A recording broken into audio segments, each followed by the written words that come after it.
presented by Dano's Seasoning. Yum yum, get you some. What's going on, everybody? Welcome into a new edition of the Sunbelt Syndicate. Man, I always forget the tagline, but we are with you from the first kick to the last pitch because we are going to continue this throughout football, basketball, and baseball, as basketball is now starting to ramp up. Marv, did you catch any of this Sunbelt basketball at all this weekend? I watched a little bit of the Wisconsin App State game today, and yeah, it was a continuation of watching Coastal and App State football. Yeah. It started well, actually, though, right? I mean, yeah, like the first couple minutes, and then it was it was just ugly after that.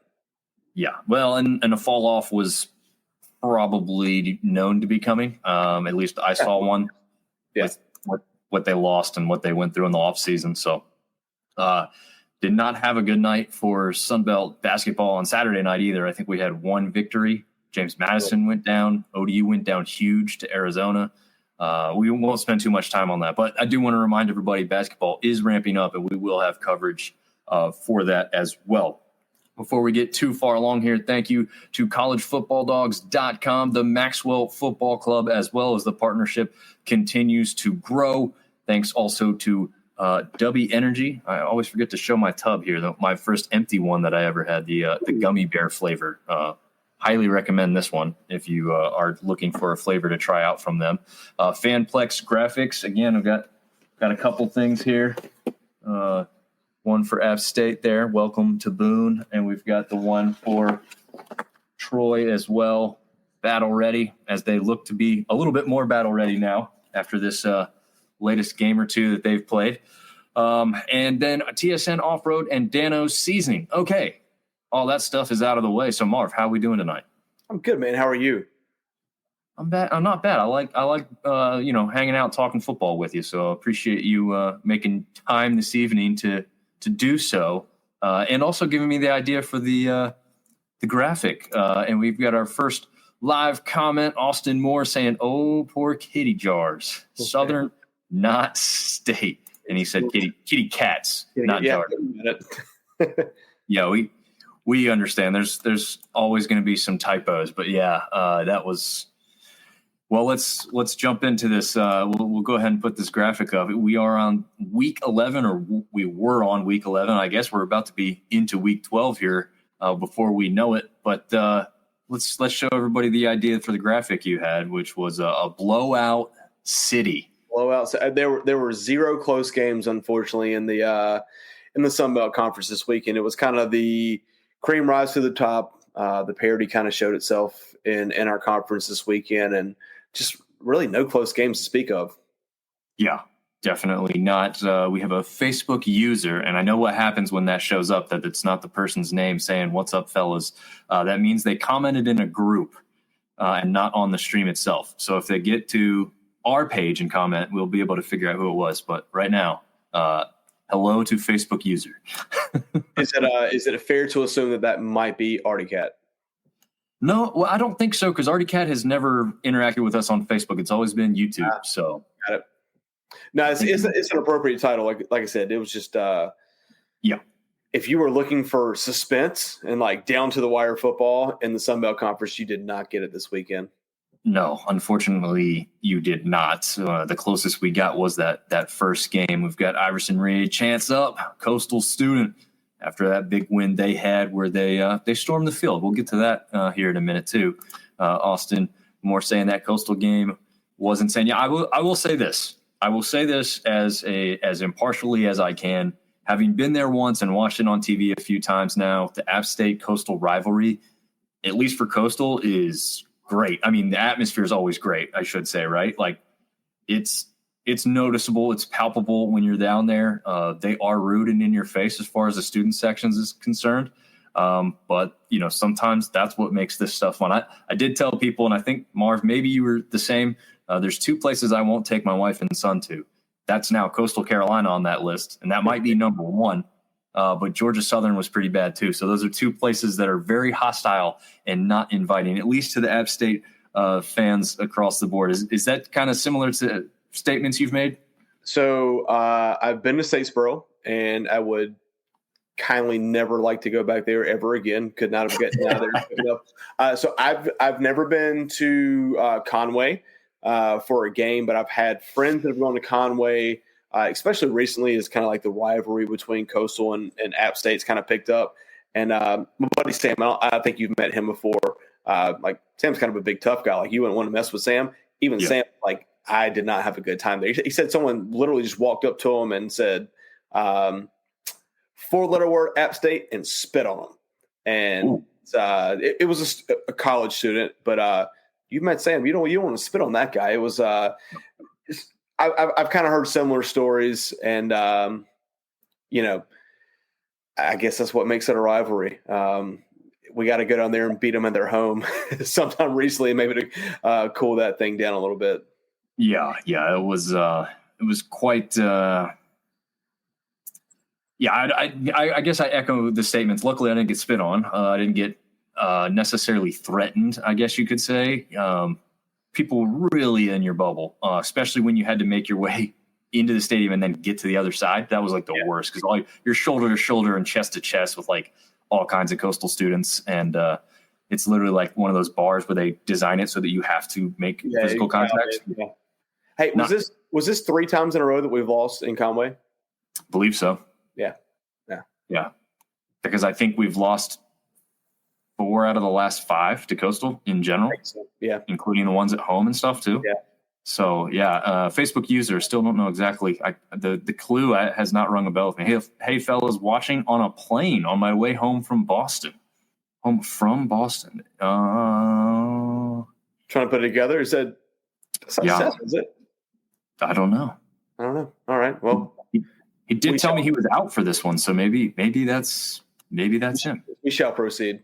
Yeah. Austin saying Darth Vader coming out was amazing, and the coach shotgunning a beer before the game. Yeah, that was. That was pretty cool.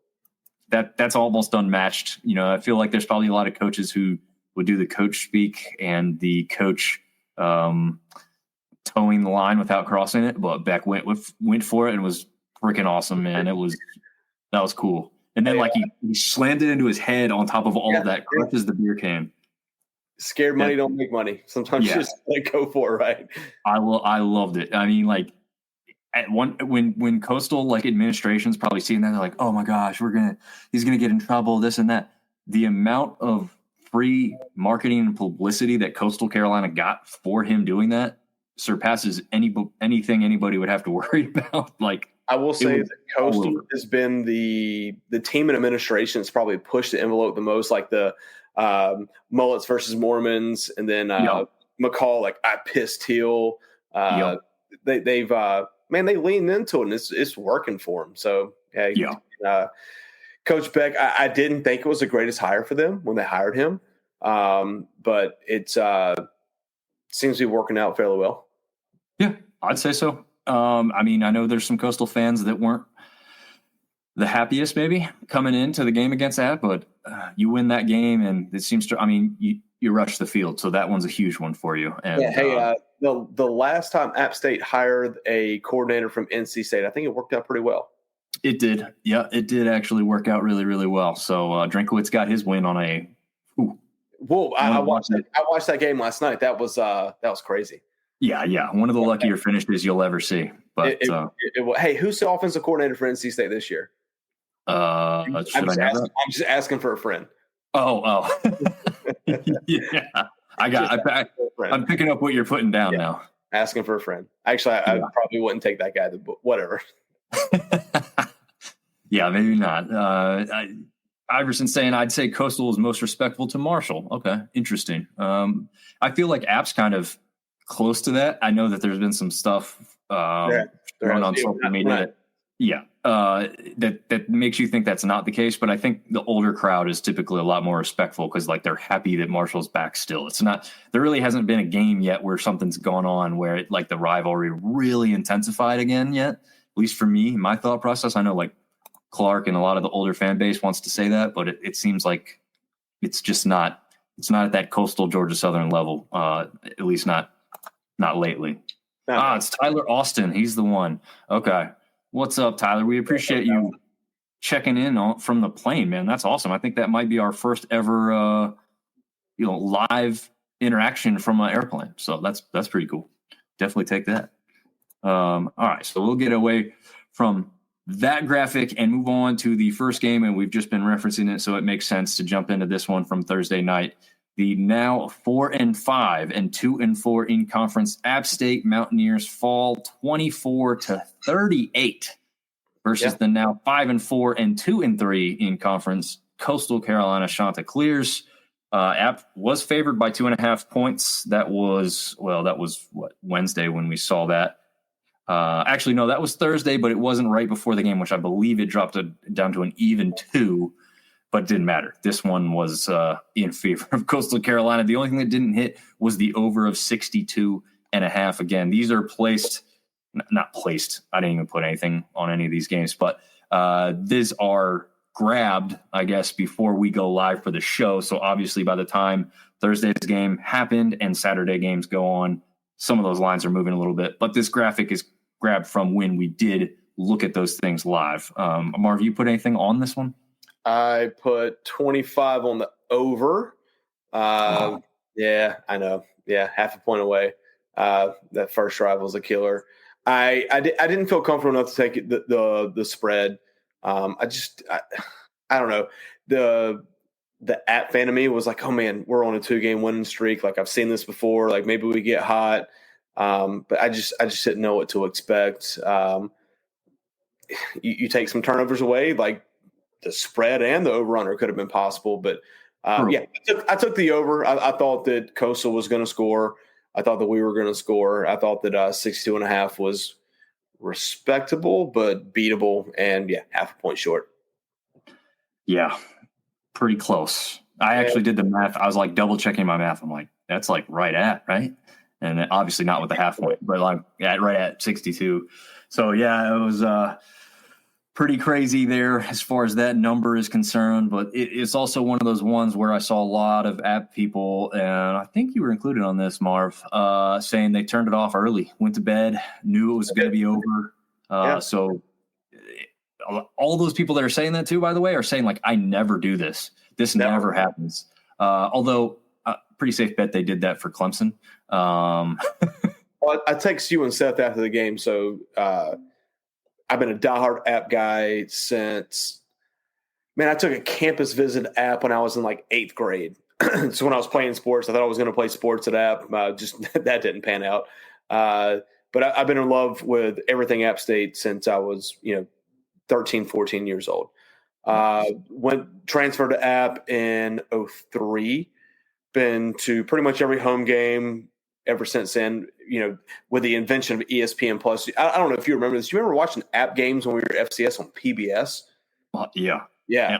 I watched them on all kinds of weird things, illegal streams. But so like never, like I like to watch everything. Even if we're in a blowout, I like to watch like the second and third string kids get reps just because I like to see how the program progresses, right? Yeah. Clemson game, turn it off. Just couldn't watch it anymore. South Alabama game, left early, couldn't watch it anymore. And this one, turn it off with 4 or 5 minutes left. When Coastal scored the last touchdown, it was done. I guess we got another one, but I don't know. Just it's not App State football. I hate to say it. It's just bad. Yeah. If you look at the statistics, it's kind of crazy.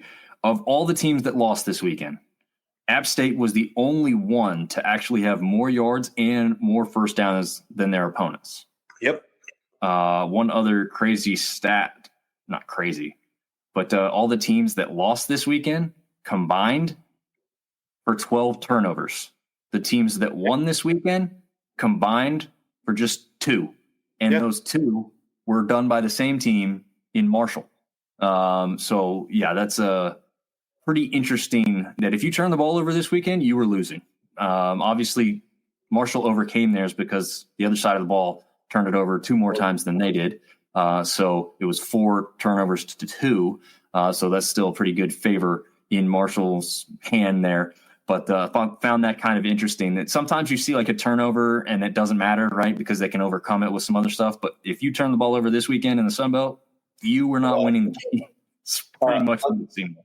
Unfortunately for App, turnovers this year kind of like they've been the story of why we lost games. I think I read something somewhere. I think Joey might lead the nation right now in turnovers between fumbles and interceptions. That's ugly. Yeah, we give up an opening drive touchdown. We've seen that lots of times this year. Drive the ball down to the 5-yard line, fumble.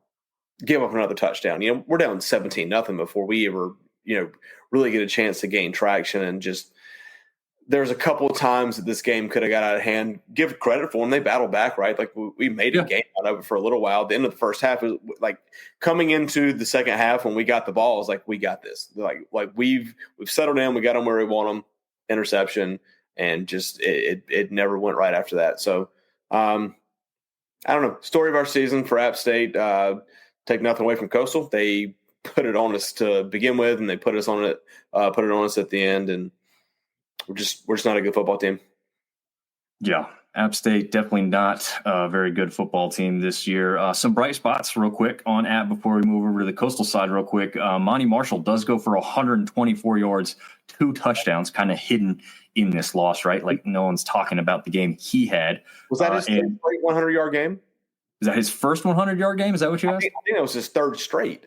Oh, I got you. Yes. Yeah, well, I mean, he's been the featured back the last 2 games for sure. So, yeah, I mean, I was telling TJ and I were talking about, I like how violent he runs. Like he does. He's just ready to take the hit and try and plow through you anyway. So I love that. Again, one of the bright spots on this team. Caden Robinson, who actually surprisingly had his first touchdown last week against ODU, does the same again this week on 5 catches, 76 yards, and grabbing that 1 tutty to kind of be the bright spots there. Yeah, I think you're right. I think he did. Yeah, which would have been a really big one. Yeah. Yeah, for you, it would have won you some money. Yeah. Listen, I this is bad. I've begun to bet against App State with the hopes that will be money well wasted. Like I'd be more than willing to throw money away to bet against my team and they beat me. I'm okay with that. Yeah. I've done kind of the same thing across the lines a few times, not just this year, but just in general. Like, yeah, if I don't make that one, then at least my team won. So I'm happy there. 100%, yeah. Do want to mention Ethan Vasco, not going to blow you away overall. 150, just 1 touchdown, but he was 14 of 18. So when he did pass, he was getting it done. And he ran the ball so well. He picked up crucial third down after crucial third down for them. Yes, and not huge yardage. His longest run was just 9 yards, but he did grab 52 of them overall with 1 touchdown on 13 carries. So he did pretty well there. And then also I wanted to give a shout out to Clev Lubin. 9 total tackles, but listen to this. 3 sacks, 3.5 tackles for loss. He was all in the backfield, causing disruptions all night long. As we know, Joey can do some pretty good things on offense when given the time, but he was not given the time on Thursday night. And that was a big part for the fumbles and interceptions that came at Coastal Carolina's way. So absolutely phenomenal job to them as they continue to get it done. And as they say, ball at the beach. All right. Moving on to the 12 noon kick that was between Texas State and ULM. They're both now 5-4. They both have 3 wins on the western side of the conference, but Texas State only has suffered 2 losses, while ULM now suffers their third loss in a row at that. The final score in this one was Texas State 38, ULM 17. Texas State covered the spread of 9 points, and the over-under hit at over 49.5 if you took the over. If you took the under, you didn't hit. But yeah, this one, I don't remember exactly what TJ and I said. And for those of you who are wondering maybe where the week 11 preview was, it was video only form as we went live Thursday night from TJ's back deck where he was doing some chicken, some wings, some, I think it was thighs, maybe some big portions of chicken as well. So he mixed some good stuff. So there was just way too much to kind of edit because we were kind of doing a live show. It would have been a lot involved in that. But we did talk about this game we were surprised that Texas State was favored by the 9 points, and we were probably leaning toward taking ULM to cover that 9. Didn't happen. I don't know. ULM hosting down at home. And then, of course, we didn't even know this going in, but it's raining throughout the almost entirety of the game, I believe, at least through all of the first half, which you thought would favor ULM's defense and ULM's run game with Ahmed Hardy, but not so. Texas State came out on fire. Jordan McLeod returned to this game. He was a question mark pretty much until they took the field. But he did lead the Bobcats out in this one. Did you catch any of this one live, Marv? I watched a little bit of it. So if you saw like the Southeastern Conference or like anywhere in the Southeast, there was rain the entire time. There was I was just looking at the game stats between the two teams. 94 rushing attempts combined throughout the entire game, and Texas State ran for 326 yards. So I don't think the weather really allowed for passing to make a huge difference, but ULM turns the ball over twice at home, allows 326 rushing yards. I mean, that you can't win a football game like that, unfortunately. McLeod was limited. I think he only threw the ball like 5 or 6 times. And then the backup quarterback probably had an equal amount of passing attempts as him. But, ULM, in my opinion, probably a little overrated coming into this game. I think they had some early success, and it's kind of started to come back to reality for them. I still think Texas State's a good football team. I don't think they've got the results that they've wanted.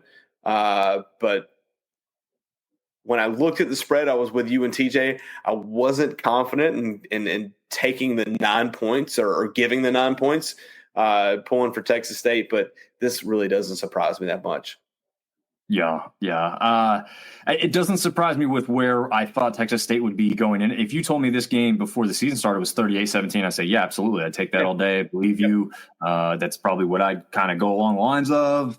But as we got closer to this one, you got to think, I don't know. Let me double check my stat line here. Before this game, ULM was 4-0 at home. Yep. Oh, 4-0 wow. at home.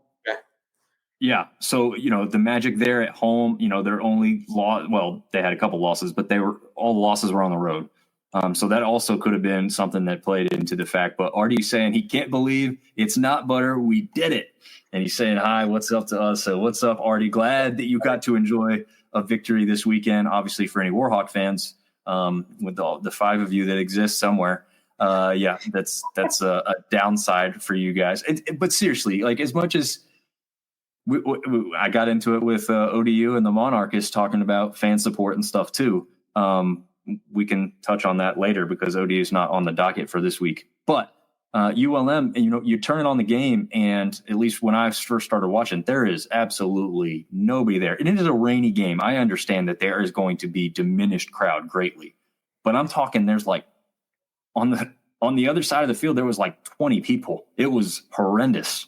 The amount of people that were at this game, which I think if you go check the announcing was 13,720, but there was maybe 5,000 people there. Yeah, it was, and the hard cam was focused on the side that had like probably the least amount, right? Because I think the cam's on the really tall side, and no one's sitting on that other side. So absolutely terrible attendance. Again, I knew it was going to be bad and affected because of the weather. Anywhere would be. I'm not saying, even App State, we've had some bad weather. Marv, you and I, and thank you for getting me nice fancy seats for the first Sun Belt Championship game against Louisiana. But we sat up there, and that weather was not great. That it wasn't really that awful, but it was like foggy and slightly rainy. And as much as App State and their fan base likes to hark on how great their attendance is, it was terrible for the first ever Sun Belt Championship game in Boone. So, I'm not holding anybody to some crazy standard here, trust me. But that one was just a sad showing there. But Artie saying time to get bowl eligible, move up in those power rankings from Dom and TJ. Yeah, I think we're going to start looping in Seth and Marv on the power rankings too, at least on an aggregate score. Yeah. And then we can slowly release who had who exactly where. I think that'd be kind of a fun thing. So you see this big production come out and you say, okay, that this makes sense, but it'll be an aggregate and you won't know where individuals have anybody ranked. I think that'd be fun to do. So I'll be requesting those here shortly from you guys. That's like a true ranking, man. Like no one's got a show where they put everybody. It's just where's the composite. Yeah, absolutely. Artie's getting a little confident now, saying, "Look out, Southern Miss." Yeah, that makes sense. That makes a lot of sense. But I mean, what's funny is you were saying about the passing game non-existent. ULM actually had 2 quarterbacks go in this game. Obviously, Aiden Armenta starting the game as he was their starter coming in, but Hunter Herring actually got some game action, but he didn't throw a single pass. He only ran the ball, as you said. Not a game that was kind of productive on the to throwing. I mean, even though if you're down, you think you have to throw the ball, right? But sometimes, I mean, gosh, look back to that App State Miami of Ohio Cure Bowl last year. I don't care how bad you were down, you're not throwing the ball in that weather. No, that was definitely more horrendous than this one that we saw. Yeah, that was bad. But yeah, I mean, like you said, Brad Jackson came in for Texas State. There's some people saying that they think he can be the next big kind of star too. He, again, just like McLeod, he didn't throw much either, but he ran for 126 yards. Yeah, that makes the big difference. Yeah, they had a great couple running backs. Deion Hankins goes for 117 and a touchdown. Ishmael Mahdi was really good to start with, and then kind of diminished on as Hankins came in. I think if I'm not mistaken, he kind of took a pretty big bump at one point early on, and maybe kind of diminished role because of that, possibly. Because he only ran 9 times for 45 yards. When your quarterback's running like that, it takes a lot of the onus off of the running back. So, that's true too. But your usual nicely loaded wide receiver core didn't come away with but 1 touchdown and 72 yards total for the Bobcats. But again, it wasn't needed in this one when you're running up 38 points from all the people that are carrying the ball for you on the offensive side of the ball. Artie Cat's got some ULM trivia.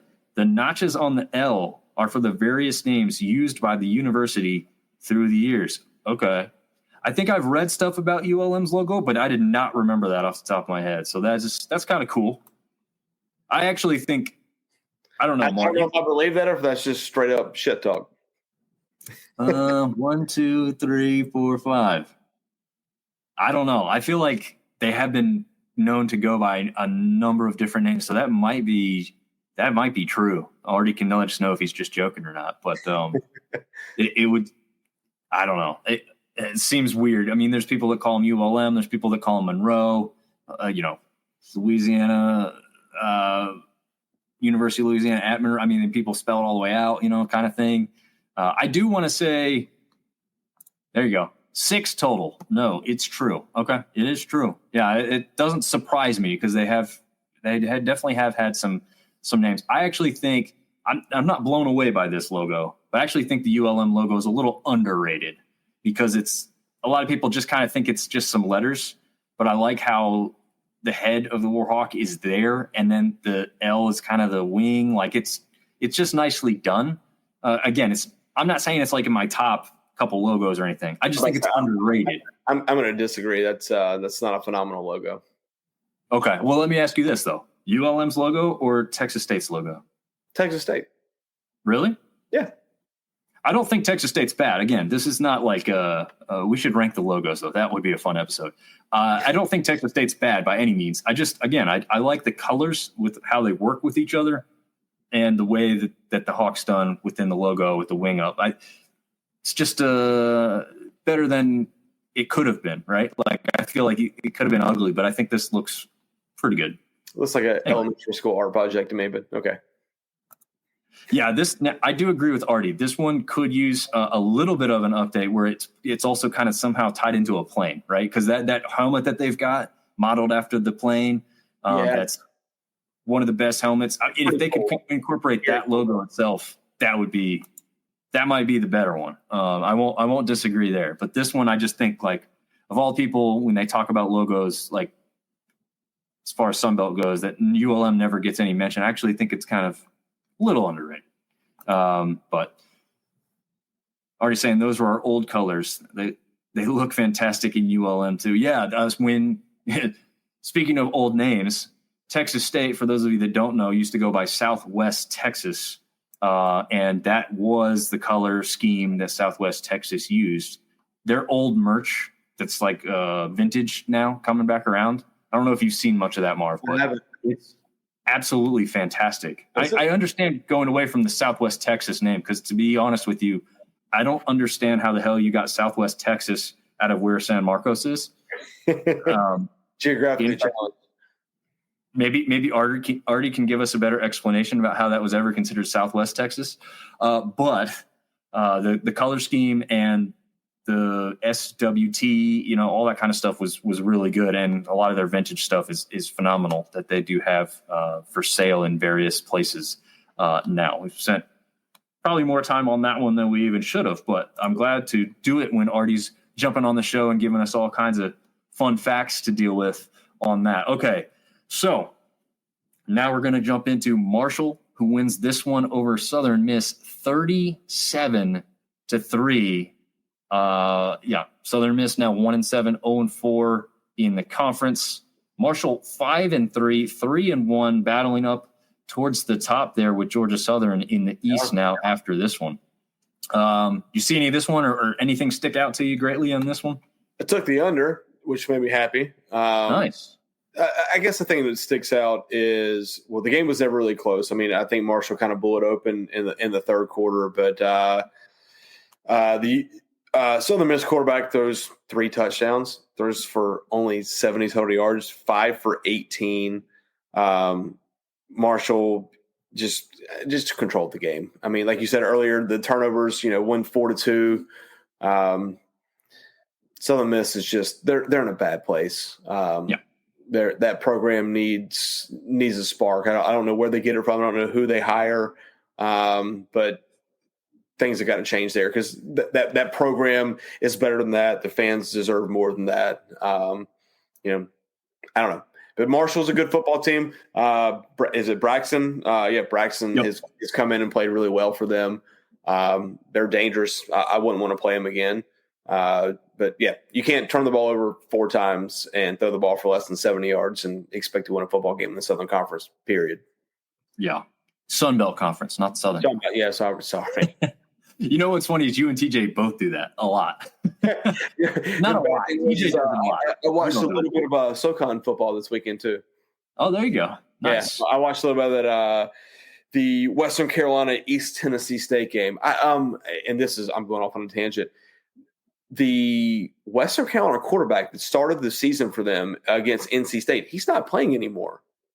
Really? Yeah, they had a guy with my last name, the surname Dickens, who played for them, and it was not the same guy. Interesting, because he was a surefire. He was phenomenal. I cannot remember the kid's name, but he was really good against NC State. It was like Hernandez or something like that. I feel like it's like a Latino name or something. He did not play this weekend at all. Didn't take a snap. Interesting. Yeah, because he was up for the award that Armonte won at that level. The Walter Payton Award, essentially the F1AA Heisman Trophy. Yep. So I'm not saying he was going to win it. I'm just saying he was named to the preseason watch list for that award. So obviously that's where the Freudian slip comes in. It's also just from past experience. But this was a blowout. Once again, turnovers, bad quarterback play, just a program that's trending up and a program that's trending down. Yeah, already saying Southern Miss just getting annihilated every game. Yeah, and then whoever the next coach is has got his work cut out for him. And as you said, Marshall looking good in this one. Ethan Payne goes for 104 and a touchdown. So phenomenal game on the ground for him. Fitzpatrick continues to lead the Thundering Herd with receptions. Doesn't get a touchdown in this one, but only caught 2 passes and took them for 78 yards. So dangerous every time he touches the ball with a long of 69 on one of them. Phenomenal stuff there. Mike Green continues to impress NFL scouts. If you haven't been aware of who this guy is, watch the game. You're going to notice him anyway, but definitely watch him specifically on a bunch of plays. He only gets 5 total tackles, 3 sacks, and 3 tackles for loss in that too. I mean, just phenomenal stuff. If he's not, I guess I don't know enough about the upcoming draft class, but we will do our draft special again this year. That was really fun last year. We're going to do that really. We're going to try and do that even better this year. But yeah, that's a fun episode to do for sure. And to touch on possible coach, there is a growing movement going around to bring in the UNLV offensive coordinator who brings the go-go offense and has made the Running Rebels really competitive with that. I don't know the significance of the cowboy hat, but that's a big, large part of it. So there was a lot of white cowboy hats being worn by men, women, children. They were being passed out. They were being purchased. This is a full-blown movement, and we'll see if it continues to grow. But that coach does come from a Southern Miss background, so it is an intriguing thought process that could be a possibility. It is something that – do you get the quarterback that went to UNLV and then left because he didn't get his money? I'm going to go out on a limb and say no. That kid's good. I can't remember his name, but he's talented. He is good. It was interesting that he came from where Bob Chesney was at before he went to JMU and didn't make the trek over. Yeah, he was the Holy Cross quarterback. So interesting that he didn't end up at James Madison. Obviously, we know now why, because Barnett was there, which is funny because Barnett wasn't the thought of starter to come into the season. So there's also that. But yeah, I mean, just a really interesting thing going on. One of the sadder things with, again, an attendance that was announced with more than the people that were actually in the stands. I saw something that said there's apparently a big Nasty Bunch banner that the student section brings out every game. And someone said for the first time ever, that banner was put away instead of brought fully out because they didn't have enough people to hold it up at the game. So that tells you how bad and down that program is right now. So, you know, I know some people have feelings towards Southern Miss, and there's some rivalries there, and they probably don't care for them to come back anytime soon. But for the rest of us, it's not great that a program like this is down for very long. We want this type of program to come back because they've got the tradition, the excellence, and the desire to get back to the top. And it's literally in their little tagline there, Southern Miss to the top. So we'll see if that can have for him. After Artie says the next coach has the work cut out for him no matter who, he also says, I've put my application in already. He said he'd take the minimum buyout of only $2 million. It's a bargain. And then he says to make sure he pays dudes. That's how they lost their quarterback. Yeah. Interesting. Yeah, UNLV. Yep. I don't know what the backdoor workings were there, whether it was a handshake agreement or something that was in writing. There was a big article about that on ESPN. He was promised X amount of dollars and kind of did the whole deal in good faith, and he got there and the money never showed up. And I think he led him to like a 3-0 or 4-0 start. Like he was playing phenomenal and, tried to press it. I think his dad was involved with it, which is probably always not a great thing, Cam Newton. But just didn't work out for whatever reason. Yeah, it actually seems to have worked out for UNLV, though. And they've got the other transfer from Campbell Camels, of all places, who's come in. Bring that cat to App State, man. We need something. I mean, he's a little Armonti-esque, so I'm all for a player like that. We haven't had one of those in a long while. Hey, whoa. We had Zach Thomas and Taylor Lamb. Come on now. Yeah, but I mean, like, with this speed that just blew people away, too. So, shiftiness, I guess, too. I mean, because Armani wasn't top-end speed wasn't the most phenomenal, but the quickness that he possessed, I don't think could be rivaled by either of those guys. It's so funny. I talked to – I work for a massive company with 1,000 people, and we've got people that went to college across the country, and everyone said, oh, App State. And I try to tell people about Armani Edwards, and I'm like, that dude. Like, I watch a lot of ball, right? That guy he was special, man. Like, you really can't explain how good he was. It's, you guys played at so-and-so level. I'm like, yeah, that cat could have played anywhere. He was really good. I honestly believe, off on a tangent, but I honestly believe he's the reason some of these other guys are making it because he was a little undersized. He wasn't so big, and he did it anyway, right? You think like a Russell Wilson or Kyler Murray or some of those guys would have gone to the league before Armani. I don't know. I think when he went to the Panthers and they tried to convert him into wide receiver, that was absolutely terrible. He He had an underrated arm. Like you said, not great top end speed, but his first 3 or 4 steps was phenomenal. And he went into the league when you had to be 6'3" and 215 to be a quarterback, and never really got a shot. But yeah, he had that one pass in that Wofford game too. Brian Quick, it was like 70 yards in the air. It was just an absolute dime. The guy had an arm. Yeah, the announcer who played in the NFL himself said, "I did not know Armonte had possessed that arm. There are guys in the NFL who can't make that throw." And it was a tight spiral. It wasn't a questionable. It was a bomb. Yeah, a bomb on target to Brian Quick's hands. All right. Anyway, so getting back to the Sun Belt action, 2-7, 0-5 now overall. Georgia State drops another one. This one to James Madison. Hey, but they beat Vandy 38-7. But they beat Vandy. Is that what you said? They beat Vandy.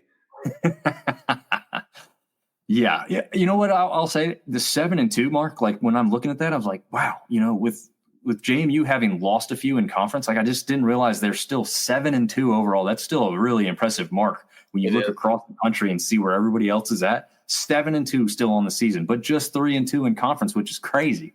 Not even up at the top of the Sun Belt right now, but the 7-2, which would be at the top of the Sun Belt, was far the record goes in the East. Obviously, Louisiana's on that other side with their 8-1 record. We'll get to them in they're pretty good. Yes, Southern Miss needs a helmet logo update as well, is what are you saying? And then he's asking us, JMU or Southern in the East, who's your dinero on? Ooh, that's JMU.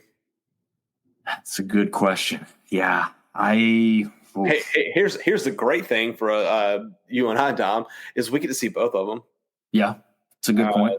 Yeah, we get to see both of them. I don't know. To me, JMU, I think just overall better football team. I think have JMU and Georgia Southern already played each other? No. Is that this weekend? Yes, they did. They did. Because it was down in Statesboro and the power of Paulson came through and pulled off the victory over JMU, right? Or am I thinking of last year? I'm looking right now. No, you are cool. Nope. 28-14, Georgia Southern. Yep. Okay, now I see it. I was missing it. I don't know how I was not seeing it. One of their 2 conference losses. The other conference loss was ULM, which looks like a bad loss at this point. Right. Yeah. I still think James Madison's a better football team. I think you put those 2 teams on a neutral field, you play them 10 times, JMU probably wins 7 of them. Yeah, I was going to say I don't think it'd be 9-1 for sure. No, 6 or 7. Yeah, because I think JMU's offense has had some struggles, even though they've had some games they've blown up too. But their defense has been pretty good. They've had a few games where they haven't been great, but they let up those 50 points to UNC. But they still had, like, if you go back and look at the stat lines, like they still had some really impressive defensive performances there. Spence on the backside corner position was phenomenal. O'Neal on the line, I mean, coming through like just really disruptive. Kind of similar, not as often in the backfield as Mike Green for Marshall, but definitely up there in thought process for me about one of the better defensive linemen in this entire conference. Artie's also saying Doug Flutie was a short dude and still best CFL quarterback ever, and his famous Boston College pass. Yeah, that's true. I mean, that guy was definitely before his time as well, but luckily kind of made it because he did what he did in the CFL before coming over to coming back to the NFL when they kind of passed over him, I guess. Yeah, I think Flutie was a pure passer, though. You know what I mean? Like, right. You're talking about shorter, dual threat guys. But anyway, to this game here, man, Georgia State, early in the season, I thought they made the right hire. I thought that maybe things were kind of shifting in the right direction for them. But it hasn't turned out that way at all. Once again, the Vanderbilt win, everyone's like, oh, it's an SEC win, but it's not a good SEC program. Then Vanderbilt's like, okay, they're actually a decent SEC team. But now they got in the conference play and they've been atrocious. They haven't been good. Yeah, it's kind of a weird dynamic that they've had there. I think, some of the quarterback carousel hasn't really done anything to help them. I know they're trying to find the guy, but that seems like it's just not really working out. I think if you have to be honest, probably Del McGee doesn't have the guy he wants to bring in type of player. I think you're right. Iverson's saying that Georgia Southern was like -4 in turnovers in that JMU game and still won. Again, the power of Paulson, that stuff is real, man. They've done it a couple times this season. That game there, the one against Marshall where they had the epic comeback. It's a tough place to go and play for sure. And Yo Boy Carr's jumping on saying, "Go Cajuns!" We are about to get to them in the next. We'll get there next. Yeah, we will get there next. I'm going to check out the box score on this one. Just remember if anything stuck out to me. It wasn't. I mean, listen, JMU outgained them by 200 yards. Passing yards kind of even. JMU ran for 211. Georgia State had 46 yards. Georgia State only turned the ball over once. Time of possession wasn't that crazy. It was just an overall beatdown. And Barnett was really good. Yeah, he was really good. And again, Eric O'Neill is the guy I was talking about, number 99. Again, just kind of like Mike Green on Marshall's team. This is a guy you're going to notice. Only 3 tackles, but 2 sacks and 3 of them for loss. Yeah, so, all of them for loss, yeah. Yeah, this guy is a phenomenal player. If he's not somehow on an NFL roster, at the very least on like a practice squad or a tryout after this year's over. Actually, let me check on that. I don't even know what year. Green's going to be an interesting prospect because he's playing defensive end right now. And he's 6'4", 245. I don't think that cuts it in the NFL, but like outside linebacker, edge rusher, it's like just prototypical made. He'll probably be really good there. Let's see. Eric O'Neill is a junior, by the way, so he probably has at least 1 year left if he wants it. But honestly, if I'm an NFL, I'm 250. Not prototypical NFL defensive lineman, but again, you might put him as an edge rusher there. I mean, seems to have the quickness needed and the strength to get back there. So interesting nonetheless. It'll be interesting to see. I mean, again, sometimes these teams are now finding some money laying around to keep some guys around a little bit longer, saying, hey, you're going to be in the NFL anyway, but you can make a little bit of money here and, finish the degree up maybe. Or maybe he's a redshirt junior and he's going to graduate after this year. Who knows? I don't know. We'll have to see how that goes. And Yo Boy Carr's saying, as a Cajun fan, if they were to make it to the conference championship game, he hopes they face JMU. I think helping that win over Arkansas State, who is your biggest threat, probably really helped almost solidify. I know it's not. There's still games to play. It's not a foregone conclusion or anything. But with the way they've looked, that performance we'll get to in a second, I think it's pretty safe to say that they may be well on their way to that game. As punishment, the Panther players were made to use the baseball field facilities to shower after the game. Well, technically, they use their own facilities. They were technically baseball field facilities as well at one point. Technically, that's correct. And I think the new baseball field, or the baseball field that he's referencing, just has a stream that runs through. So they were just over there showering in that thing, trying to be like Georgia Southern with a good old Eagle Creek there. Another Facebook user saying, "What's up, gentlemen?" Again, we've got a lot of people commenting on the stream through groups tonight, but that's fine. I don't know. I just was trying to find one guy who really stuck out to me from Georgia State, and that's why they're not winning games, right? Like your leading rusher goes for 24, your leading receiver has 54 yards, no touchdowns.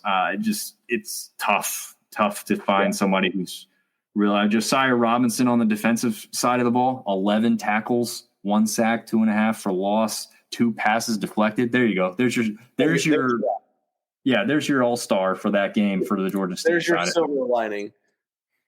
Yeah, there is your silver lining. Okay, that one pretty much wraps that one up. The nightcap pitted Louisiana up against Arkansas State. This one was the current battle for the top spot in the West when it took place. Louisiana wrecks them 55-19 to move to 8-1 overall, 5-0 in conference, dropping Arkansas State to 5-4 overall and just 3-2 now in conference, with quite a bit of work to do to get anywhere back up there to the top, as now the Cajuns also hold the tiebreaker over them as well.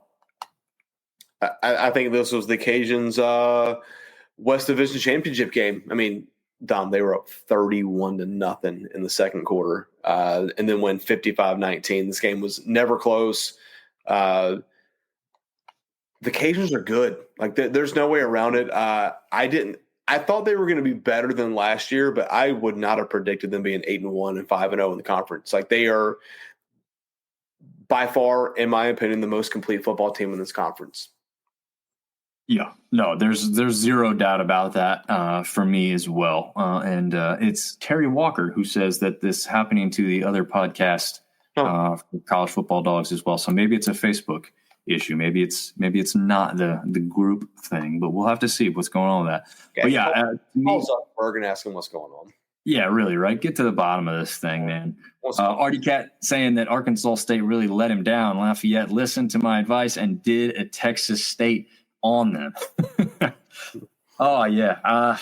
This, again, I mean, I continue to say this. Ben Woolridge is probably the most underrated quarterback, probably now not even just in conference. I've said that throughout most of the season as far as the conference go. He might be one of the most underrated quarterbacks across the country at this point because he just continues to get it done. But one of the reasons he's probably not getting a ton of the credit there is because he's probably not blowing you away with the stat line. Only 17 of 26, 264 yards, 1 touchdown. Okay. No interceptions. Didn't turn the ball over. He did have a fumble, but he got it back. I guess it wasn't lost. So yeah, I don't know, man. It's hard to find divisions. When your team's blowing the other team out and you run for 278 yards and 6 touchdowns, your quarterback doesn't have to be phenomenal. But when he did throw the ball, 17 for 26 for 264, it's pretty efficient, in my opinion. They're just, I mean, Drelon Washington, 8 carries for 123 yards, average of 15.4. Have yourself a day. I mean, just like I said, up 31-0, 55-19. For the de facto, like, who's going to be atop of the West? I mean, the Cajuns are just good. They're really, really good.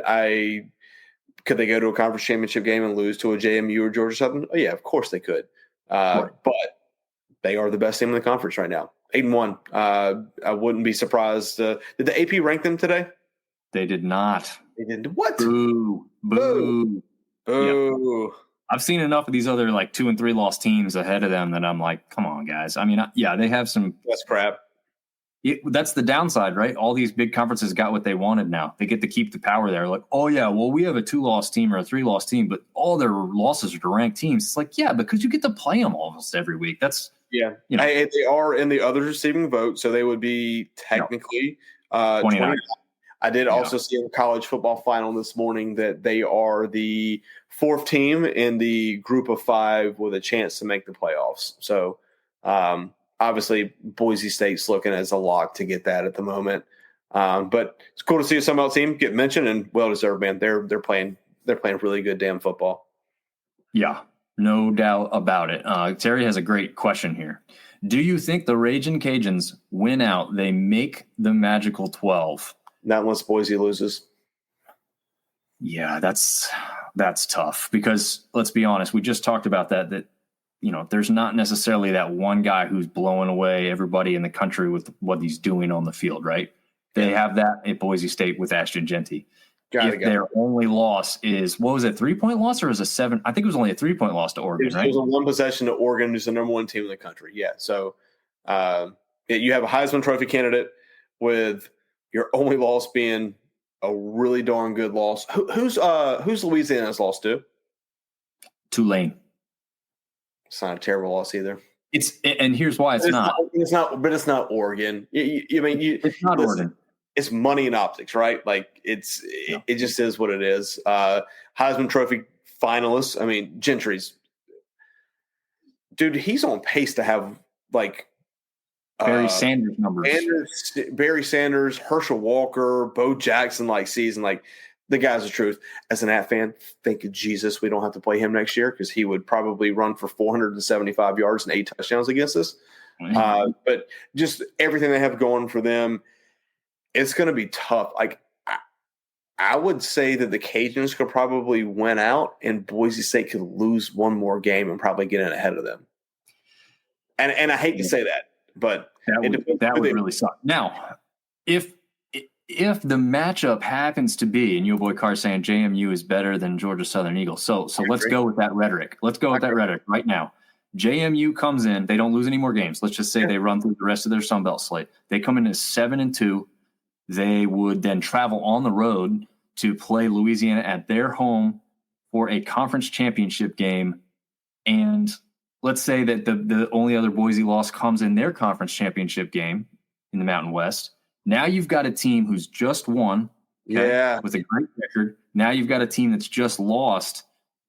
I would argue that you almost have to go with the Cajuns at that point because you can't possibly reward a team for losing their conference championship game, right? That's tough. That's a lot of ifs, ands, and buts.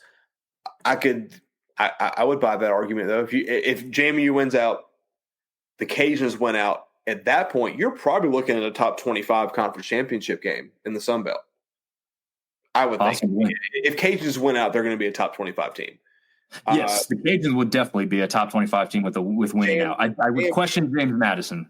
JMU would be a super quality win at that point in a conference championship. Let me look up the MAC real quick and see who would be. I just want to if we're going to go on a conspiracy theorist thing here, real quick. Mountain West, hold on, man. Yeah, it could be Boise State UNLV again. That could be good. And you boys, there's a lot of rules that, you got to refresh. When he's saying this now, I remember it is the highest ranked group of 5 conference champion. So it has to be in that place, it would be the Cajuns because you have to win. No, you're right. Yeah, it would have to be a conference champion. Hey, Cajuns have a chance. Just win. Which is also interesting because let's say that predicament plays out and then you've got a couple of Big Ten or SEC teams that have 2 or 3 losses, as it looks like there's going to be a lot of them in there right now up for the mix. So I'm going to sit here and think you cannot possibly just put them at 12 because they're the group of 5, representative. You could reasonably think that they not necessarily, a top 4 seed. I don't think we're going to see that. They're not getting by, but could they host? Right. Exactly. Which is interesting because what they're going through, right? They don't even have a full stadium to host people. Like a Cajun administration. How quickly can you get that other side done? Be done by late December. You know how great this is? You know who won't be using their stadium at that time of the year? LSU. Yeah. Oh, man. Do you know how salty Tiger fans would? God, I would love to see that just to piss them off, man. I don't like LSU at all. I would love to see that just to it won't happen, right? Because why would they want to play there anyway? But you know who else doesn't like LSU? Jalen Monroe. He did not like LSU last night. He scored. He beat them pretty bad. But listen, the Cajuns, I hate to use this line. Everything you want is right in front of you. Just win. Yeah. Just keep winning football games. That's all you got to do. Easier said than done, especially when you get into a conference championship scenario. But maybe. Maybe. Yeah, we got. I wanted to get a couple of these comments in, and Artie was asking if we believe Arkansas State is a pretender or contender. I'm definitely saying pretender at this point. Yeah, I mean, in the scheme of things in this conference at this moment, yeah, pretender. The Cajuns are the West champions. They had a couple close, questionable wins. Not necessarily questionable as whether actually their first game of the season was questionable whether they should have won it all or not. But you're not winning comfortably, right? And then you come into this game with a real, true, tried and true contender, and you get blown out 55-19. You're not a contender at that point anymore. No. And listen, Louisiana's got South Alabama at home next weekend. That's a sneaky good football game. It is. You never know which South Alabama you're going to get, right? And then they got Troy and ULM. They could potentially win out. Troy's at home, ULM on the road. I think if they just win. Cajuns just win. Give us something to talk about the next 2 weeks. Yeah. Just do it. That would be cool. Artie has a good point, and this shouldn't be part of the decision, but it would be if Boise has the prestige and they have the name and they have the past performances over the Cajuns. That's going to play into the committee's thing. The fan base. I don't know how much bigger the Boise State fan base is, but they're probably more vocal maybe than the Cajun fan base. They're more prominent. And honestly, if you're the Mouse, right, and you're talking dollars, Boise State's the bigger financial draw for sure. Right. But hey, they're in the same predicament as the Cajuns. You got to win your games. Yep. You do have to do that. I'm just looking at Boise State really quick to see who they have left. Okay. While you do that, we have the Facebook user saying, "Did you know Notre Dame has never lost a conference championship?" Hey, UNCW is also undefeated in football. There you go. And I like this from Artie. Of course not. Welcome to the Dome in New Orleans. How much fun would the conference have saying, "Hey, we're going to use the Dome for a first round home playoff game"? That I think Cajun fans would actually get behind that because they like to go play bowl games there. That would be kind of cool. I would fly to New Orleans for that. I would be there, dude. That would be so awesome. Boise has San Jose State, Wyoming, and Oregon State. 2 on the road. They have San Jose and Wyoming on the road, Oregon State at home. The only one that's even questionable is Oregon State, and even then they should win that one easily. So, yeah, they should waltz themselves into their conference championship game. Oregon State's 4-5. San Jose, I think, is – they did just win last night, I think. Last night, Sunday, Saturday. They're 6-3. Okay. Yeah. Okay. So maybe. Just win out, Cajuns. Just win out. Yeah. Hypothetically, if Boise cracks the top 4 conference champion, would the Cajuns become the G5? Now, I honestly, this first year, I see zero chance that anything but one group of 5 team gets in. I agree. I don't see it. I just don't. With the way this season has gone, all these big conferences have gotten exactly what I honestly was hoping with the expansion of the ACC and Texas and Oklahoma coming into the SEC and the teams that came into the Big Ten. I felt like it was going to be too much. Games weren't going to be good. There was going to be a lot of blowouts. But no, they're getting close games. They're getting phenomenal ratings. They're getting all the viewership. They are keeping the power right where they want it, and it's not going to bode well for the group of 5 teams overall. So it's great for the average football fan. I love watching, Alabama and LSU just like everybody else, even though I don't have a rooting interest in who really wins. I just, the atmosphere is phenomenal when you got that many people in a stadium like that. But yeah, I just don't see any way that the first year, here's the only way I would see that, Nick, and we know now that it can't happen. If you had 2 undefeated group of 5s, you've got a shot at that point, right? Yep. You've got a shot, but that's not happening this year. So I just don't. Cajuns win 4 more games. They went out and win the conference championship game, and they're ranked 15. Maybe if there's enough of these other 3-loss SEC and Big Ten teams that they say, we're not going to reward you for losing. But I think they will. We've seen them do it, right? They would put a Georgia in before they put a Louisiana in. Yep, they would, and we just know that's how they operate. Troy will take care of Georgia Southern, and Louisiana mess it all up. Screw everything up. Yes, it would. Could be comical if some of these things. Again, they call it the Fun Belt. This is the only week really where a lot of the stuff went the way everyone kind of expected. Not necessarily with the blowouts, but at least with the victories and the teams winning for the most part. I was just looking. The Fun Belt doesn't have a weeknight game this week. Everybody's on Saturday. I think that's the way it is for the rest of the season too. Actually, it's all right. I think they're done with the weeknight games. I don't know why that is. Because the Maction's got to have some primetime interest at this point in the year, so everybody can go 6-4 in that conference. Yeah, that's true. Facebook users asking for the AP poll to show 1 through 12. I don't have that graphic done up myself, and I'd have to go grab it. We'll give you that really quick. So the AP poll 1 through 12, Oregon 1, Ohio State 2, Texas 3, Penn State 4, overrated. Indiana 5, overrated. Tennessee, BYU, overrated. Notre Dame 8, Alabama 9, Ole Miss 10, Georgia 11, Miami 12, Boise 13, SMU, which we don't have to worry about them in a G5 contender anymore this year, right? At 14. But yeah, that's it. I think Miami's. I would disagree with you about Indiana. I think they're kind of right where they need to be. If you put Indiana up against Oregon, Ohio State, Texas right now, they would get absolutely beat by 3 touchdowns. You think so? 100%. Maybe I haven't seen the eye test from them enough to think that. Here's the other thing that you have to keep in mind too. Washington State is technically not a part of a conference this year, and they are the 19th ranked team in the country. Yeah, that's an interesting one for sure. That's could screw some things up. Well, their conference championship is already decided. Washington State versus Oregon State. There's only 2 people in the Pac-2. Well, it's not even a pack at that point. No. It's a duo of 2. God. Hey, to go back to what we said earlier, though, Louisiana's only lost to Tulane. Tulane's 25th ranked team in the country right now.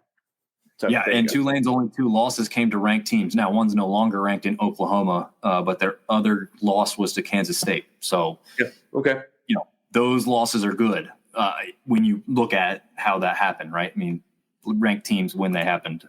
Interesting thing there. We'll go back to Yobo Car real quick. If we don't make the playoff, please, I hope they give us a Power 5 bowl game, Power 4 bowl game now. But yeah, how does all that shake out with a 12 team? Like, is there the NY6 bowls? Like, is that even a thing anymore? Yeah, I honestly have to remember how that's kind of going to work itself out. But yeah, I would say that's probably gone. But that could be good for a conference like the Sun Belt when they're looking for some more bowl tie-ins and we get enough teams that could be bowl eligible. We currently have 4 right now at this very moment. Yeah.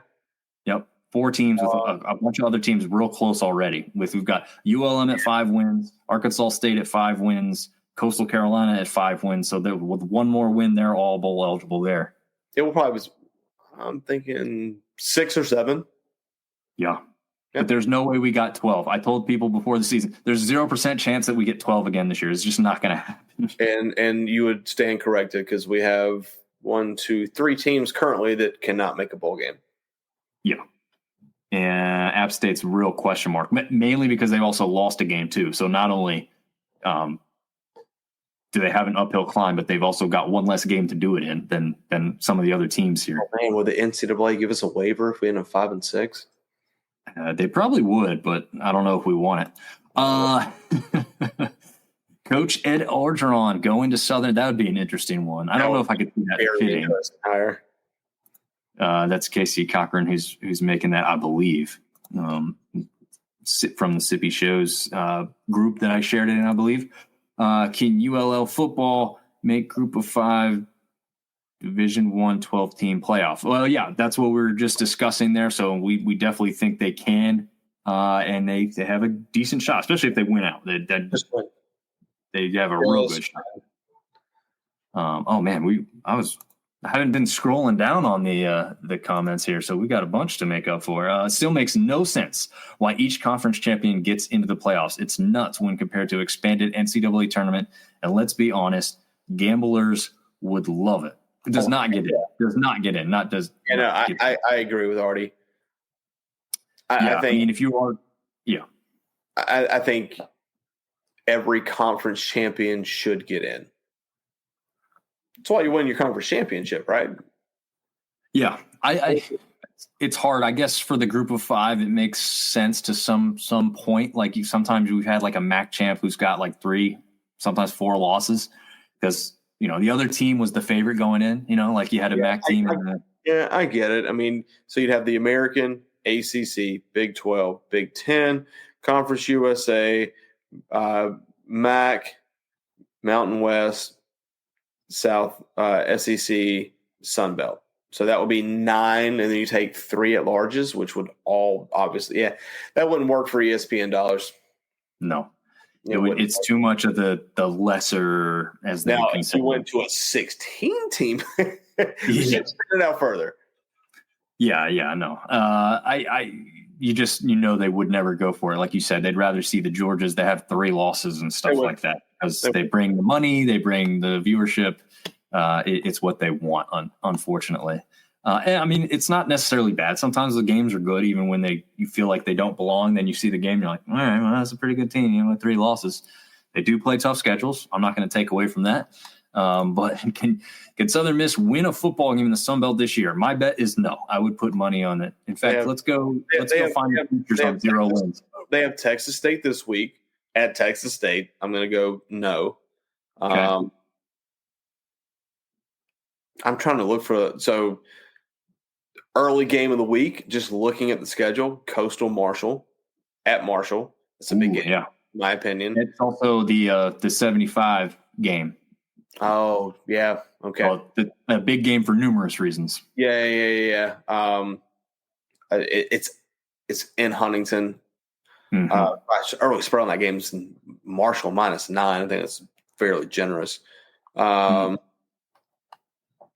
JMU ODU, South Alabama, Louisiana. That's a good game as well. Other than that, I think there's a potential for next week's episode to be Blowout City all over again in most of the games. Yeah, that would not be fun. I like it when we have some more stuff to talk about. The interaction here has been great with all this stuff. I'm going to say the fact that their quarterbacks have thrown for a combined 4 touchdowns versus their 13 interceptions lead me to believe Southern Miss will not win a game the rest of the way. And who's going to be the new head coach? Like I said, Ed Orgeron, apparently. Yeah, Ed Orgeron. God, that's so great. I'm going to type in UNLV offensive coordinator because that's who they want, and I can't remember how. Brennan Marion. They're trying to make it work. They think that they can do it. As far as the fan base is concerned, I shouldn't say that, as far as like the administration is concerned, I have no idea what they're doing. Fan base really wants Brandon Marion, UNLV's offensive coordinator, because he's got one hell of an offensive philosophy that people are excited about and really would like to see run there at Southern Miss. So we'll have to see. Raging Cajuns may be the best team in the Sun Belt. I'd say they are the best team in the Sun Belt until otherwise proven. So I had a scenario. What if Texas, Oklahoma never left the Big 12? ACC gets West Virginia, Cincy, UCF, and SMU. Then the Big 12 brings in the 4 former Pac-12 of Oregon, Washington, USC, and my UCLA Bruins. They could have been an actual Power 4 conference. That's a lot. I'd have to see a map to visualize that. I need to say that on paper. That's a lot of moving parts. Yeah, it is. But I mean, from the sounds of it, it would be a Power 4 conference to me if you had that kind of a makeup of it. I'm just looking. All right, so I'm just trying to mentally piece together. Texas, Oklahoma never lead the Big 12 makes perfect sense. ACC gets West Virginia, that makes good sense. But Cincy and SMU to the ACC makes about as much sense as Cal and Stanford. That is not the Atlantic coast, unfortunately. Big 12. SMU is now in the ACC, so that one's already actually happening. It doesn't make sense. It's so stupid. No, it doesn't. Absolutely. Big 12 brings in Oregon, Washington, USC, and UCLA. Yeah, that doesn't make bad sense. I don't know. This whole conference realignment stuff, the way they've done things is I'm still trying to wrap my head around it. There's certain teams playing certain teams welcome to SEC football. It's that doesn't make any sense. That's not Stanford playing NC State in football. It's that's not that. No, it shouldn't happen. Yeah. Well, before I came down here, trying to find something else for my son to watch because Red Zone had ended, right? And it's always the worst is between Red Zone and the Sunday night game. You're like, what do I do? hopefully you're watching the Sunbelt Syndicate. But if you aren't, we jumped over and saw that the ACC conference tournament for soccer was happening. And this quarterfinal matchup was between Duke and California, literally opposite sides of the country for a conference tournament game, an early conference tournament game at that. It's like, what are we doing here? This makes a ton of sense. Like when you're spending, I get their budgets are bigger, but when you're sending Wake Forest volleyball to play at California, that's just so dumb. That's wasted money, absolutely stupid, but whatever. I am totally with the football can do whatever the hell they want. Okay, fine. If that's how you want to do it, they've got the money to pay for it. It's once a week as far as the game. Fine. If I don't like it, but if you're going to do it, at least that makes sense. Don't do it to all these other schools, all these other sports. I'm going to argue against you. I don't think it makes sense. Like, how excited would you be as an NC State fan to play Stanford or Cal? Like, you're not recruiting over each other. There's no guys on the field that like probably played high school football against each other. It's just absolutely, it doesn't make sense. It's stupid. Regional rivalries makes sense. That's why I love the Sun Belt. Like, you look at the East, you look at the West, like you went to school or like you work with someone who went to a college at one of those schools, right? Like I don't work with anyone that went to Cal or Stanford or Washington State or Oregon State because I live on the East Coast. Like, you got to have regional rivalries. That's what makes this stuff great. That's what makes you want to talk shit and go to the games. It just makes things more fun. This money grab, Seth had a really good point, and I've kind of been feeling this. He said, in 5 years, I probably won't watch college football anymore because it's going to get so ridiculous with the NIL and the conference realignment. Getting pretty damn close, in my opinion. Yeah. Although I will say, like, watching NFL and comparing it to college, like college will always still have something over me that the NFL could never possess. I love it. It's fun. I love watching the NFL. Don't get me wrong. But there's something about like NFL, like to sit home on my couch and just watch it on TV. It's great. It's fine. I like it that way. I want to be at the game. Yes, exactly. Like, that's my adrenaline junkiness, is like being at an atmosphere of college football. Even some of them that are diminished as far as the crowd is concerned, it's still just something to be at a college football game that you don't get being at an NFL game, or at least I don't. And I would agree with that. But once again, it's like some of the rivalries that we grew up with are gone. Right. True. Good point. Car said would fit right in Hattiesburg. Yeah, I believe that Marion would. So we'll see if that comes to fruition. Artie says the Sunbelt Syndicate Bowl would be awesome someday. Yeah, when I win the lottery of like $1 billion, we'll have a Sunbelt Syndicate Bowl. I promise you. Once Dubby and Dano start chipping in, maybe we can maybe have that. Hey, Jimmy Kimmel's got his own bowl, so why can't Dominic Rossetto have one? Why not? Yeah, I think the College Football Dogs Bowl would happen before the Sunbelt Syndicate Bowl, but still, I'd be cool with that one. Maybe we'd get a shout out in hosted in Boone, North Carolina. Already saying the job is his. He's already taken it, and he's going to run the wishbone package. Hey, wait, get Seth on. He'll say how great that's going to be. Yeah, you and Seth would make a great tandem at running offensive coordinator job there. The wishbone, the I formation takes Southern Miss to the top. Well, I mean, hey, I will say this. Look at what Army's doing this year. Yeah. So they're doing it. If Texas and Oklahoma get a sniff of cash, they're on it immediately. Yeah. Very true. And that's why they went to the SEC. It's very, very true. Geography makes sense, but they want East Coast viewers watching West Coast games up past midnight. And they're still not getting me to do much of that. I think, was it Coastal Did they open up the year against UCLA last year, I think? And I tried to stay awake for that one, and that was tough, man. I stay up a lot during the week, nights. Saturday and Sunday I usually kind of catch up on some sleep in the mornings and whatnot. It's tough to stay up that late on a weekend for me. Yeah, capture your own market. I don't want to be a part of that. Yeah. Perfect Pac-12 would be Arizona. I mean, the ones that kind of used to exist. Yeah, but I think I've seen that. Yep. Yeah, and yes, be at a college game. Yeah, absolutely. He's going to add Cal and Stanford to rounding out that perfect Pac-12 there. So that Pac-12. would make a lot of sense. But we had this graphic up. We didn't technically talk about it yet, but Georgia Southern and Marshall up at the top of the East, tied at 4-1, and very interesting. I mean, identical all the way across the board: 4-1, 4-1, 6-3, 6-3. Yep. Then you've got ODU and JMU, the royal rivalry, about to take place this week, with both teams coming in at 3-2. So exciting there in that in Norfolk. Yeah, in Norfolk. That's going to be a good one. I almost wish that they would have that one. Would you like to guess early line on that game, Dom? I was just bringing it up just to look at it. Minus 3.5. Ah, wow. That's a lot of respect for ODU. Yeah, I'm.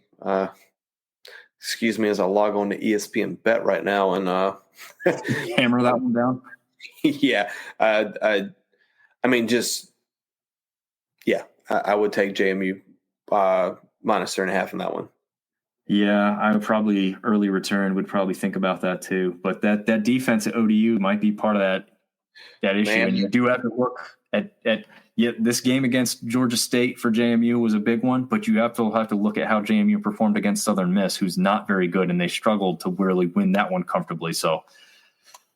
Maybe. Yeah, this is a de facto conference championship game for JMU, though. For both teams, actually. I mean, either one of those teams loses, and they cannot play in the conference championship game. Like everyone's, you gotta win that one. Is Marshall off this weekend? No, they play Coastal, like you said. Yeah. Southern is off this weekend. No, they play Troy. Shit. I think everyone does. Yeah. App's off this weekend. Thank Jesus.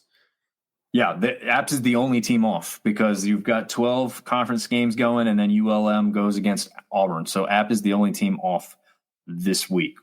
Too bad they couldn't find a game to play. Maybe, like you said, maybe it's a good thing that they're off. Already saying we're not staying up to watch San Jose State and Nevada at midnight. Absolutely not. Nope. No. If one team was, I will say this: if Boise State's going and they're going up against somebody really good, like I would probably try at least catch the beginning of it. But I know I'm not staying up for the whole thing. I'll tell you that right now. I can tell you that right now. Texas State shooting up the rankings like a VW Sicario in the night. Okay, did not see that reference coming.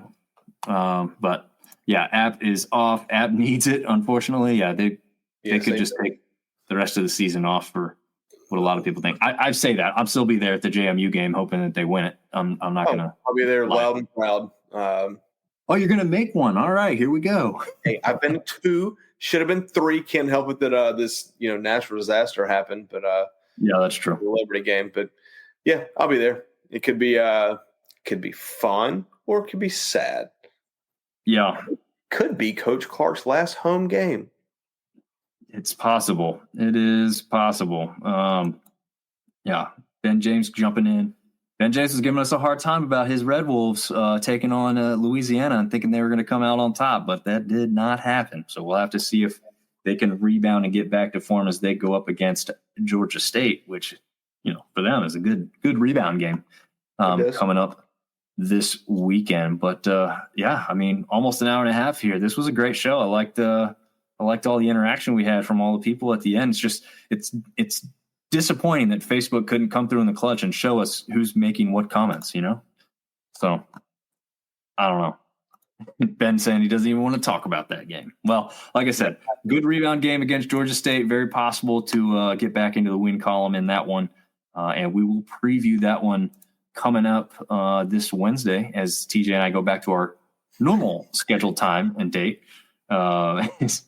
His buyout is 12 cases of moonshine per month. Is that Coach Clark? Yeah, it must be, yeah. Well, done. Done. You know what?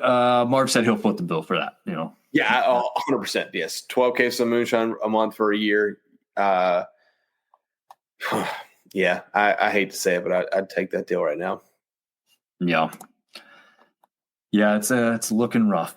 I know that everybody has down years, but when you're expected to literally win the conference most of the place, and then this is the year you have, Yeah, when you miss a bowl game 2 years ago, you have to win 5 in a row last year to get eligible, and now this year looks like this. It's if there ever was a guy that you wanted to be able to lead your program, it's him. But it just hasn't worked out like that. Yeah, that's the difficult part of it. It's like if he was somebody people didn't like, it would probably already be like either have already happened or the ferociousness, if that's a word, would be, at a fever pitch, it's just uncontrollable. And there's already people that are kind of like that, but I don't think vast majority of fans are going crazy about it. It's just like, we want to be better. You hate it. Once again, that's the kind of guy that you want to have success. Kind of guy that you'd have a beer with on the way out of town, right? It sucks that we're at the point we're at. Yeah, absolutely. But I think that'll about wrap it up. Thank you for everyone to tuning in. And we always have a great time on these shows. Marv does a great job coming in and helping me put this on. And we love bringing it out to you guys. So we will continue to do this. And again, we'll have some basketball coverage coming up. But until Wednesday, we will see you guys later. See you guys.